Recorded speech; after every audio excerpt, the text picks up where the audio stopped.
కోనార్క్ సూర్య దేవాలయం భారతదేశంలోని అత్యంత ప్రసిద్ధ సూర్య దేవాలయాల్లో ఒకటి. ఇది ఒడిశా రాష్ట్రంలోని కోనార్క్లో బంగాళాఖాతం తీరానికి సమీపంలో ఉంది. ఈ దేవాలయం సూర్య భగవానుడికి అంకితం చేయబడింది. దీనిని బ్లాక్ పగోడా అని కూడా పిలుస్తారు.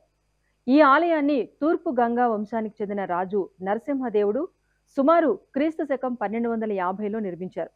ఆయన బెంగాల్పై సాధించిన విజయానికి గుర్తుగా ఈ ఆలయాన్ని నిర్మించారని చరిత్ర చెబుతోంది. ఇక ఆలయ ప్రత్యేకత చూస్తే ఈ దేవాలయం మొత్తం సూర్యుని రథం ఆకారంలో నిర్మించబడింది. 24 భారీ రాతి చక్రాలు, 7 గుర్రాలు, అద్భుత శిల్పకళ ఈ ఆలయానికి ప్రధాన ఆకర్షణలు.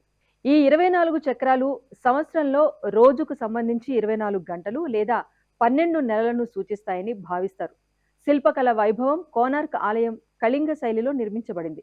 గోడలపై దేవతలు, నర్తకులు, సంగీతకారులు, యుద్ధ దృశ్యాలు, జీవన శైలిని ప్రతిబింబించే శిల్పాలు చెక్కబడ్డాయి. కొన్ని శృంగార భంగిమల శిల్పాలు కూడా ప్రసిద్ధి చెందాయి. కాలక్రమేణా ప్రకృతి వైపరీత్యాలు, సముద్ర గాలులు మరియు దండయాత్రల కారణంగా ఆలయం కొంత భాగం ధ్వంసమైంది. ప్రధాన గోపురం కూలిపోయింది. అయినప్పటికీ ప్రస్తుతం ఉన్న నిర్మాణం ప్రపంచాన్ని ఆశ్చర్యపరుస్తోంది.